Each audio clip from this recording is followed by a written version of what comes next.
স্ত্রীধন স্ত্রীধন স্ত্রীধন বিশাল বড় একটা কথা উঠেছে। হ্যাঁ, কোথায় না এই ইউটিউবে। তার সাথে সাথে আছে কি নিরঞ্জন বাবুর কবিতা, যে কবিতাতে প্রতিনিয়ত তার ছেলের বউকে অপমানজনক কথাবার্তার মাধ্যমে প্রত্যেক দিন তিনি টিজ করছেন, তিনি কন্ট্রোভার্সি ছুড়ে দিচ্ছেন। তা এই কথাগুলো যদি এইগুলো সত্যি হয় তাহলে তো অবশ্যই মেনে নিতে পারবো না, তাই না? এই সম্পর্কে অবশ্যই বক্তব্য পেশ করতে হবে। আর তার জন্যই আমি রাতের বেলায় এই ভিডিওটা করতে চলে আসলাম। সবার আগে ইন্ট্রো। হ্যালো বন্ধুরা, কেমন আছো তোমরা সবাই? আশা করি তোমরা সবাই ভালো আছো, আমিও খুব ভালো আছি। মামনের মনের কথাতে তোমাদের সকলকে সুস্বাগতম। আজকে আমি চুনার একটা ভিডিও দেখেছি, হ্যাঁ, যেখানে চুনা স্ত্রীধন সম্পর্কে কথা বলেছে। তো পরিষ্কারভাবে সেই কথাটা বলছি স্ত্রীধন, হ্যাঁ, এটা কোনো মেয়েকে বিয়ের সময় যদি বাপের বাড়ি থেকেও দেওয়া হয় এবং শ্বশুর বাড়ি থেকেও দেওয়া হয়, পুরো জিনিসটাই হয়ে যায় স্ত্রীধন। এই স্ত্রীধন নিয়ে ভাঙাটিন চলে গেছে। এখন বলা হচ্ছে যে পুরোটাই ওর স্ত্রীধন। সত্যি তাই? ও মা গো! তা বলি কি চুনা, তোর ছেলে তো মনে হয় ল নিয়ে পড়াশুনো করছে, এখনও মনে হয় যতদূর সম্ভব লটা কমপ্লিট করেনি। তুই কি জানিস না, ডিভোর্সের আগে এই স্ত্রীধন নিয়ে কখনোই কোনো বউ, ছেলের বউ, তার শ্বশুর বাড়ির জিনিস নিয়ে কখনোই সেটা তার বাপের বাড়িতে নিয়ে যেতে পারে না।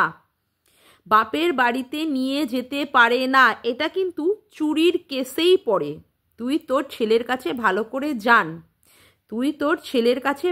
করে জান যে এই স্ত্রীধনটা যতক্ষণ পর্যন্ত না ডিভোর্স হবে, যতক্ষণ পর্যন্ত না এই ব্যাপারে পুরোপুরি ফ্যাসলা বা পুরোপুরি একটা জায়গায় আসবে, ততক্ষণ পর্যন্ত এই স্ত্রীধন, বিশেষ করে শ্বশুর বাড়ি থেকে দেওয়া যে সমস্ত গয়নাগাটি, সেইগুলো কখনোই নেওয়া যায় না। ঠিক আছে? আচ্ছা, এবার তুই বলছিস সেইগুলো স্ত্রীধন। আচ্ছা, তোর কথাই আমি মেনে নিলাম যে হ্যাঁ, এটা হচ্ছে ভাঙা টিনের সম্পত্তি, কারণ বিয়ের সময় ওর শ্বশুরবাড়ির লোক ওকে দিয়েছিল। যে বাড়িতে ভাঙা টিন থাকবে না, যে বাড়ির সংসারও করবে না, যে বাড়িতে বলা হয়েছে ওর মুখ দেখিয়েই নাকি তারা চ্যানেল গ্রো করেছে, ওর মুখ দেখিয়ে ওরা বাড়ি তৈরি করেছে, ওর মুখ দেখিয়েই আজকে এই সমস্ত মার্বেল স্টাইলস বসাচ্ছে, তাহলে সেই বাড়ির জিনিস কি করে ভাঙাটিন নিয়ে তার বাপের বাড়িতে চলে যায়? এখানে কি ভাঙাটিনের কোনো মান সম্মান বলে কোনো কিছুই কাজ করে না? যে বাড়ির আমি সংসার করব না, যে বাড়ির কোনো মানুষের সাথে আমি সম্পর্ক রাখবো না, যে বাড়ির আমি কোনো কিছুই নেব না, এমনকি বাচ্চাটাকেও পর্যন্ত নিয়ে যায়নি, অথচ কি সুন্দর করে গুছিয়ে নিয়ে গেছে না, ওই বাড়িতে যে সমস্ত গয়নাগুলো ছিল সেই গয়নাগুলোকে এই ভাঙাটিন সুন্দরভাবে গুছিয়ে নিয়ে চলে গেছে। যেই কথাটা আমরা দিনের পর দিন দেখতে পাচ্ছি ওই পুরনো বাড়িতে, যেখানে একটা হাঁড়ির মধ্যে ওই জায়গা ছিল যেখানে মাটি কুপিয়ে ওই হাঁড়িটাকে বার করা হয়েছে। একদম তাই।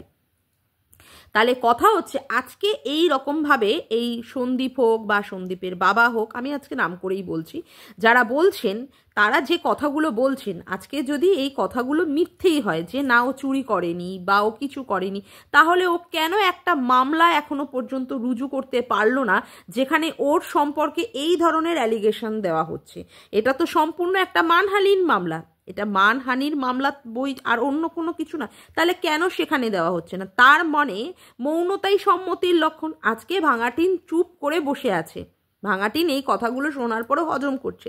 তারপরেও কি মেনে নিতে হবে আমাদেরকে? মেনে নিতে হবে যে ও প্রচণ্ড সহন শক্তি ওর মধ্যে, ও স্ত্রীধন নিয়ে গেছে, এইগুলো আমাদের মেনে নিতে হবে, তাই না?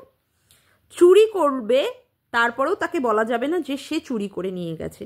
আরে যার লজ্জা থাকে, যে শ্বশুরবাড়ির কোনো জিনিসই তার সহ্য হচ্ছে না, সে শ্বশুরবাড়ির সংসার করবে না। সন্দীপ চুল্লু খেয়ে উল্লু হয়ে ওকে ওর মানে মারধর করে, ওর ওপর অত্যাচার করেছে, ওকে সেইভাবে খেতে দেয়নি, তারপরে কি করে তাদের বাড়ির গয়নাগাটিগুলো এইভাবে বেমালুমও নিয়ে চলে যেতে পারে? বেমালুমও নিয়ে চলে যেতে পারে। আজকে সেই জায়গায় যদি নিরঞ্জন বাবু কবিতার মাধ্যমে যদি এই কথাগুলো তুলে ধরেন, খুব অন্যায় করছেন, খুব কি ভুল করছেন। হ্যাঁ, তিনি কন্ট্রোভার্সি দিচ্ছেন, তিনি প্রত্যেক দিন তার ছেলের বউকে নিয়ে টিজ করছেন, আর ছেলের বউ ছেলের বউ কাউকে ফোন করে কোনো ইনফরমেশনের মাধ্যমে বলছে যে সে যখন বাচ্চাকে কি দিত, ব্রেস্ট ফিডিং করাতো, সেই সময় নাকি শ্বশুর তার দিকে, তার ব্রেস্টের দিকে তাকিয়ে থাকতো। এটা মান সম্মান বা হানিকারক কথাবার্তা নয়। একটা শ্বশুর যে কিনা তার ছেলের বউকে মেয়ের আসনে দিয়েছিল, তার বাচ্চাটা যাতে করে ভালোভাবে মানুষ হয়, বাচ্চাটা যাতে করে কোনো রকমের কষ্ট দুঃখ না পায়, বাচ্চা কাঁদছে বলেই কিনা তার ছেলের বউকে বলেছিল যে যাও তুমি পাশের ঘরে গিয়ে ওকে ব্রেস্ট ফিডিং করাও। সেখানেও কি বলা হয়েছে না, শ্বশুর নাকি ছেলের বউয়ের দিকে ব্রেস্ট ফিডিংয়ের দিকে তাকিয়ে থাকে। এই সমস্ত কথাবার্তাগুলো যখন একটা বয়স্ক মানুষের দিকে ছুড়ে দেওয়া হয়, তখন বয়স্ক মানুষটা সহ্য করে যাবে, অথচ বয়স্ক মানুষটা বলতে পারবে না যে তার ছেলের বউ তাদের বাড়িতে কিভাবে অত্যাচার করে গেছে, কিভাবে গয়নাগাটিগুলোকে নিয়ে হাপিস করে দিয়ে চলে গেছে, এই কথাগুলো বলতে পারবে না। আর যাদের বাড়ির মেয়ে গয়নাগুলো দিয়েছে, হ্যাঁ বলছে যে তাদের বাড়ির মেয়ে দিয়েছে, তারা বুঝে নিক গিয়ে। তাহলে তো এই সম্পর্কিত আমাদের কোনো কথাই বলা সাজে না, তাই না? আজকে যে কথাগুলো বলা হচ্ছে তাদের বাড়ির মেয়ে, তারা দেখেনি, আরে তারা কি কারণে দেখেনি বা কি কারণ পিছনে ছিল, সেই সম্পর্কে কিন্তু এখনো পুরোটাও খোলসা হয়নি। কারণ নিরঞ্জন বাবু বা শিলা দেবী এইগুলো চান না যে পুনরায় আবার এইগুলো নিয়ে কথাবার্তা হোক। সুতরাং এই কথাবার্তার তো কোনো জায়গায় আসে না। বলা হচ্ছে ছেলের বউকে কি করে শ্বশুর এই ধরনের কন্ট্রোভার্সি প্রত্যেক দিন ছুড়ে দিতে পারে, তাই না?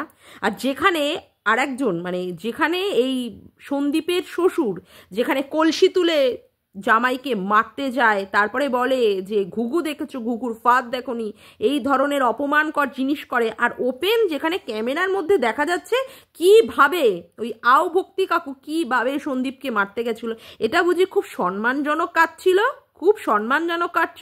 আজকে ছেলের বউয়ের ওপরে অত্যাচার করেছে, ছেলের বউকে বলেছে যে সে যখন ব্রেস্ট ফিডিং করাতো সেই সময়ে নাকি তার শ্বশুর তাকিয়ে থাকতো। এই ধরনের কোনো রকমের কুরুচিকর জিনিস বা দৃষ্টিকটু জিনিস আমরা কি কোনোদিন ক্যামেরায় দেখতে পেয়েছি? তারপরেও কিনা কি করতে হবে, ওই একটা বয়স্ক ভদ্রলোককে, নিরঞ্জন বাবুকে প্রতিনিয়ত হেনস্থা করতে হবে, তাকে প্রতিনিয়ত অপমানিত করতে হবে, প্রতিনিয়ত বলতে হবে কি উনি ভদ্রলোক না। আরে তুই বলার কে ভদ্রলোক কি ভদ্রলোক না, তুই বলার কি? তুই নিজে ভদ্রলোক, তুই নিজে ভদ্র। একটা বয়স্ক মানুষকে এই রকমভাবে তুই চরমভাবে হেনস্থা করছিস। সেখানে তোর বরকে যদি কেউ বলে যে সে ঘর জামাই থাকছে, তাহলে খুব গায়ে লেগে যাবে। তুমি কোনো বয়স্ক বাড়ির লোকের বাবাকে নিয়ে তুমি এই রকমভাবে নোংরাভাবে কন্ট্রোভার্সি করবে, তাকে ভদ্রলোক বলবে না, তাকে ছোট লোক আখ্যায়িত করবে, তোমার মনে হয় না? তোমার বরকে যখনই কেউ খোঁচা দিয়ে সুড়সুড়ি দেবে, তুমি ধাক্কা দিয়ে তোমার বরকে পাশের ঘরে পাঠাও কিনা, তোমার বর সেখানে তার কি বলে শ্বশুর বাড়িতে থাকে কিনা বললেই খুব অসুবিধা হয়ে যায় না? খুব গায়ের মধ্যে চিড়বিরানি জ্বালা করে, খুব চিড়বিরানি। তুমি বলতে পারবে, আর তোমার সম্পর্কে বলতে গেলেই বলবে আমাকে পার্সোনাল অ্যাটাক করে। ও মা গো মা, পার্সোনালের মাকে মাসিমা বলেছি, পার্সোনাল অ্যাটাক করবে না?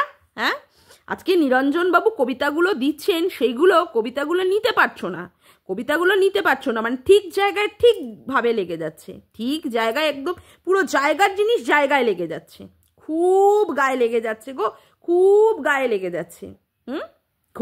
লেগে যাচ্ছে। কিভাবে একটা সংসারকে পুরো তছনছ করে ভেঙে নষ্ট করে গুড়িয়ে দিয়ে চলে গেছে একটা প্রেম, তাও আবার কি বিবাহ বহির্ভূত প্রেম করবে বলে সেই কারণের জন্য বাড়ি থেকে বেরিয়ে গিয়ে আজকে শ্বশুর বাড়িটাকে পুরো ধ্বংস, পুরো শেষ করে দিয়ে এসছে। একটা বাচ্চার থেকে তার একটা বাচ্চার থেকে তার মায়ের দুধটাকেও পর্যন্ত হাঁটিয়ে দিয়ে ছড়িয়ে দিয়ে চলে গেছে।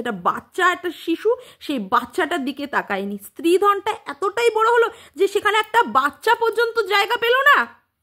সেখানে একটা বাচ্চা, একটা ওই রকম দুধের শিশু, যার কিনা সেই সময় মায়ের দুধের প্রয়োজন, মায়ের আঁচলের প্রয়োজন, মায়ের মাথার আশিসের প্রয়োজন, মা তাকে পড়াশুনো শেখাবে সেটা প্রয়োজন। বাচ্চাটা শরীর খারাপ হবে, সেই সময় মা তাকে গায়ে হাত পায়ে বুলিয়ে দেবে, তারপরে তার সেবা যত্ন করবে, এইগুলোর প্রয়োজন। সেই সময় তার মা কি করছে? তার মা অন্য পরপুরুষের বিছানা গরম করছে, আর সেই মহিলাকে নিয়ে তার শ্বশুর বলতে পারবে না বারে বাহ কি সুন্দর জিনিস, কি সুন্দর। আবার বলছে কি যে কি বাচ্চার বাবার ক্ষেত্রে বলছে যে ওর তো এখন আইনি কেস চলছে, সেই জন্য ওখানটায় ওর নিজে এখন কন্ট্রোভার্সি দিতে পারছে না, তাই ওর বাবাকে চ্যানেল খুলে দিয়েছে, ওর বাবা কন্ট্রোভার্সি করছে। কেন করবে না, কেন করবে না? তাদের তো সারা সময় শরীরে জ্বালা লাগে, জ্বালা তো লাগে যে আজকে তাদের বাড়ির বউটা তাদের কি কি সর্বনাশ করে দিয়ে বাড়ি থেকে বেরিয়ে গেছে। আজকে যদি সেই না বেরোতো তাহলে তাদের পরিবারটাও এরকমভাবে ধ্বংস হতো না, যেখানে তার পুরো পরিবারটা, গোটা পরিবারটা নষ্ট হয়ে যাচ্ছে। শিলাদেবী খাটতে খাটতে আজকে এই রকম বয়স সন্ধিকালে এখনো পর্যন্ত উনি এইভাবে খেটে যাচ্ছে, এইভাবে খেটে যাচ্ছে। আজকে সত্যি ওনার এইভাবে খাটার ওনার কথা ছিল? আজকে এই বয়সে এসে ওনার এই প্রাপ্তি হচ্ছে যে এখনো পর্যন্ত উনি খেটে যাবে, এখনো পর্যন্ত সংসারের জল এইভাবে টেনে বয়ে বয়ে ওনাকে নিয়ে বেড়াতে হবে, সেখানে তার নিজের ছেলেকেও তাকে যত্ন করতে হবে, তার সাথে সাথে তার নাতিটাকেও যত্ন করতে হবে। আর তার বাড়ির ছেলের বউ কি করবে? ধিঙ্গি পানা করে পরপুরুষের হাত ধরবে বলে বেরিয়ে গিয়ে সেখানে বসে আজকে এইখানে ঘুরে বেড়াচ্ছে, কালকে ওখানে যাচ্ছে, কালকে অমুক জায়গায় অমুক কিনে খাচ্ছে, সব সময় আজকে পার্টি অমুক তমুক, এখানে বেরোচ্ছে ওখানে যাচ্ছে, লম্ফ ঝম্প দিয়ে জীবন কাটিয়ে যাচ্ছে, লম্ফ ঝম্প দিয়ে কাটিয়ে যাচ্ছে। এইগুলো দেখলে তাদের শরীর জ্বলে না? হ্যাঁ, নিরপেক্ষভাবে ভিডিও করার চেষ্টা করবি, একদম নিরপেক্ষভাবে ভিডিও করার চেষ্টা করবি। যখন দেখবি যে এই জায়গাটায় অন্যায়, সেই জায়গাটা অন্যায়কে অন্যায় বলার সেই সৎ সাহসটা রাখবি, বুঝেছিস? সেই সৎ সাহসটা রাখবি। জানি তোদের মেরুদণ্ড নেই, তোদের মেরুদণ্ড নেই। আরে যার হয়ে তুই পা চেটে চেটে ভিডিও করিস সেও তো তোদের পাত্তা দেয় না, সেও তোদের পাত্তা দেয় না। আজকে নিরঞ্জনবাবু দীপ্তিদিকে মানে তার জায়গাটা ভালো করে বুঝিয়ে দেয় যে দীপ্তিদির কত বুদ্ধি, কীভাবে দীপ্তিদি উপস্থাপনা করতে পারে। দীপ্তিদির প্রশংসা করছে বলে তোর ফেটে একদম জায়গা মতো পুরো চৌচির হয়ে যাচ্ছে, তুই নিতে পারছিস না। আরে পুঙ্গিকে বলছে, তুই তো নিতেই পারছিস না। এদিকে আবার তুই কি বলিস? তুই বেস্টিস বলিস, মানে বেস্ট ফ্রেন্ড। ও মা গো মা, বেস্ট ফ্রেন্ড বলে ওই জন্য সারা সময় পুঙ্গি পুঙ্গি পুঙ্গি। না, কি সুন্দর, বেস্ট ফ্রেন্ডকে আবার লোকে বলে পুঙ্গি। পুঙ্গি, হ্যাঁ? বেস্ট ফ্রেন্ডের যদি সম্পর্কে কেউ যদি ভালো কথা বলে তাহলে তো আমি মনে করব যে আমার ফ্রেন্ডকে বলেছে, সেখানে তো আমার যথেষ্টই আনন্দের বিষয়, গর্বের বিষয়। সেইখানে তুই নিতে পারছিস না, তোর কত জ্বালা লাগছে বল, তোর শরীরে কত কত জায়গায় মানে জ্বালা যন্ত্রণা রয়েছে, তোর সমস্ত জায়গায় মানে জ্বলে জ্বলে খাক হয়ে যাচ্ছে। তুই এত বড় একটা অসভ্য মেয়ে, এত বড় একটা অসভ্য মহিলা।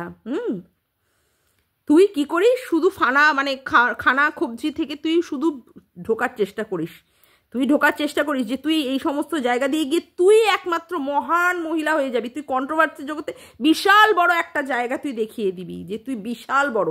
আর সবাই কি করবে? সবাই তোর নিচে আন্ডারে থাকবে, তাই না?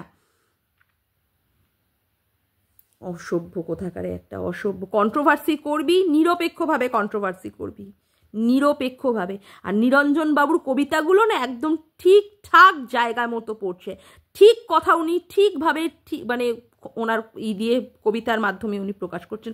ভাবতো ওনার কত ক্ষমতা, একটা মানুষ সেখানে কবিতার মাধ্যমে উনি ওনার মনের কথা, মনের জ্বালা যন্ত্রণার কথা প্রকাশ করছে।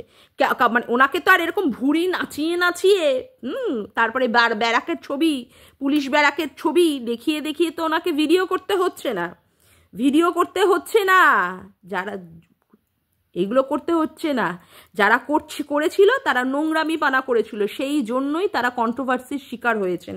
আর নিরঞ্জনবাবু প্রতিনিয়ত তার কবিতার মাধ্যমে বলে দিচ্ছেন, বুঝিয়ে দিচ্ছেন যে তার শরীরে এবং তার পরিবারের সকলের শরীরের মধ্যে কতটা জ্বালা যন্ত্রণা তারা ভোগ করছে বলে আজকে তাদের এই রকমভাবে জ্বালাগুলো তাদের কবিতার মাধ্যমে তারা তুলে ধরছে। কবিতার যেগুলো তোরা নিতে পারছিস না, এটা তোদের ব্যর্থতা, এটা তোদের ব্যর্থতা। হ্যাঁ রে চুনা, তোকেই বলছি, এটা তোদের ব্যর্থতা।